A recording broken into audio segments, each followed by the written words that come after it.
Hello everyone. 1 अगस्त 2024 गुरुवार का दिन आप सबों का स्वागत। इक्विटी अपडेट के इस वीडियो में हम लोग मार्केट से रिलेटेड डेटा पॉइंट्स के बारे में बात करते हैं। मार्केट से रिलेटेड जो भी डेवलपमेंट रहे हैं उनकी बात करते हैं, सो दैट कि हमारा ट्रेडिंग या इन्वेस्टमेंट डिसीजन जो है वो वेल इन्फॉर्म्ड हो पाए और हम लोग उसका मैक्सिमम बेनिफिट ले पाएँ। तो सबसे पहले हम लोग ग्लोबल मार्केट की बात करते हैं। तो ग्लोबल मार्केट जो है जैसे कल जो है लेट नाइट जो है फेड चेयरमैन का जो स्टेटमेंट आया, फेड फेड चेयरमैन का स्टेटमेंट ये रहा जो मीटिंग फेड की थी उसमें, कि रेट जो है उन्होंने सारे रेट्स को अनचेंज्ड छोड़ा है और सितंबर में रेट कट के हिंट दिए हैं। सो ये मार्केट पहले से भी उम्मीद कर रहा था कि इस बार जो है फेड मीटिंग जो होगी उसमें रेट अनचेंज्ड रहेंगे और सितंबर में फेड जो है वो रेट कट लेके आएगा। फेड के मीटिंग का इम्पोर्टेंस ये रहता है कि फेड जो है यूएस का, जैसे इंडिया में जैसे आरबीआई है वैसे ही यूएस में आप समझ लें कि आरबीआई जो है वो उसको हम लोग फेड कहते हैं।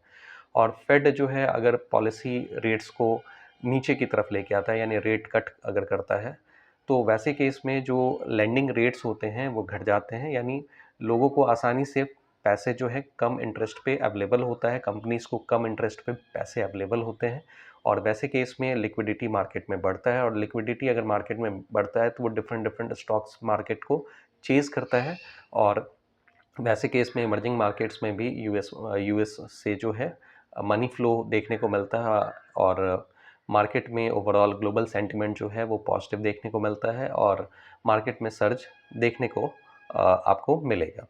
सो यूएस फेड के रेट कट को इसलिए हम लोग इम्पोर्टेंस देते हैं। वैसे भी जो है इकोनॉमी में अगर आप देखें तो यूएस जो है वो ग्लोबल लीडर है।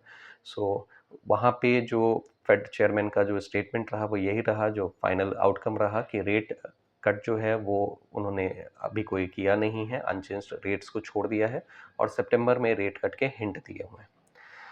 सो ग्लोबल मार्केट इस न्यूज़ के हिसाब से ऑलमोस्ट पॉजिटिव टेरिटरी में रहा। नास्डैक जो है वो 2.64% की तेज़ी के साथ में बंद हुआ है और जबकि डाउ जोन्स की बात करें तो वो 0.24% की तेज़ी के साथ में बंद हुआ है।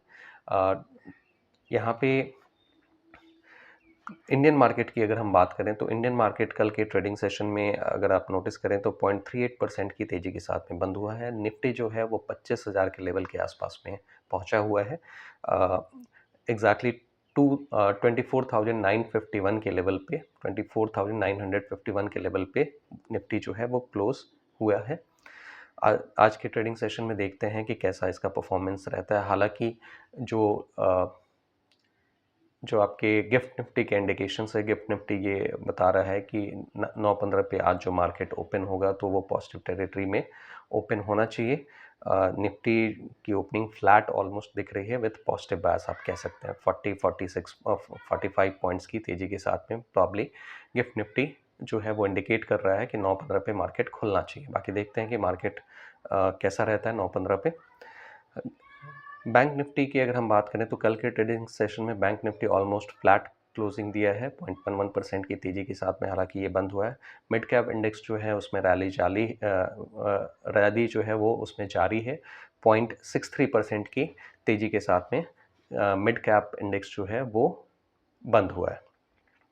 FIIs DIIs की एक्टिविटी की अगर हम बात करें तो FIIs ने 3,462 करोड़ की सेलिंग की है। FIIs की ये लगातार तीसरे ट्रेडिंग सेशन में लगातार सेलिंग जारी है। कल के ट्रेडिंग सेशन में FIIs ने 3,462 करोड़ की सेलिंग की है। उससे पिछले वाले ट्रेडिंग सेशन में मोर देन 5,500 करोड़ की सेलिंग की उन्होंने। लगातार FIIs जो हैं सेलिंग मोड में बैठे हुए हैं। हालांकि DIIs ने इसको मैच किया है, 3,366 करोड़ की बाइंग DIIs ने की है। रिटेल पार्टिसिपेंट्स जो हैं म्यूचुअल फंड के थ्रू पैसे लगा रहे हैं, जो मार्केट को कंटिन्यूस सपोर्ट दिए हुए हैं इन हायर लेवल पे भी। मार्केट जो है वो ऑलमोस्ट अपने स्ट्रेंथ को मेंटेन करते हुए दिख रहा है।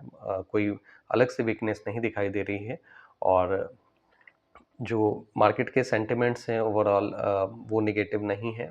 मार्केट को इसी लेवल पे रखने के लिए काफ़ी नज़र आ रहे हैं। अगर कोई बहुत ख़राब न्यूज़ अगर होती है तभी जाके मार्केट में नीचे आने के चांसेस बनेंगे। हालांकि मार्केट अभी फॉर्म ही दिख रहा है, कुछ नेगेटिव सेंटिमेंट्स नहीं दिखाई दे रहे हैं। इसके अलावा न्यूज़ पॉइंट्स की अगर हम लोग बात करें तो गवर्नमेंट ने क्रूड ऑयल्स पे जो है विंडफॉल टैक्स जो है उसको रिड्यूस किया है, 7,000 पर टन से रिड्यूस करके 4,600 पर टन कर दिया है। विंडफॉल टैक्स जो है वो क्रूड ऑयल कंपनीज पे लगाया जाता है और ये क्वार्टरली रिवाइज किया जाता है।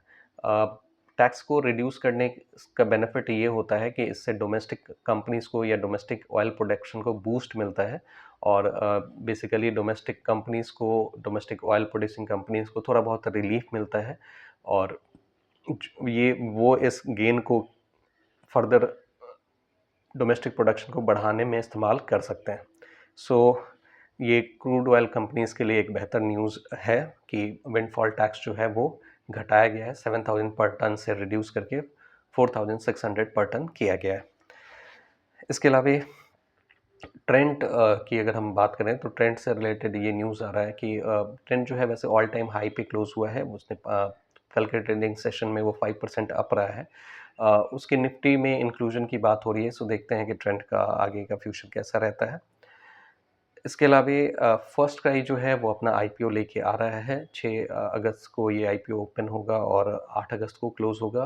प्राइस बैंड जो फर्स्ट क्राई का जो रखा गया है वो 440 से 460 के बीच में रखा गया है। तो ये कुछ मार्केट से रिलेटेड डेवलपमेंट्स थे। अगर आपको यहाँ इस वीडियो से कुछ भी वैल्यू मिला है तो आप इस वीडियो को लाइक करें, इस चैनल को सब्सक्राइब करें और अगर आपके कुछ क्वेरी हैं तो नीचे कमेंट बॉक्स में मेंशन करें। एक डिस्क्लेमर, यहाँ पे जो भी डिस्कशन किया गया है वो प्योरली एजुकेशनल पर्पस के लिए है। इससे कोई बाइंग या सेलिंग डिसीजन ना समझें। आप अपने पर्सनल फाइनेंशियल एडवाइजर से ज़रूर सलाह लें कोई भी बाइंग या सेलिंग डिसीजन करने से पहले। Thank you for your participation.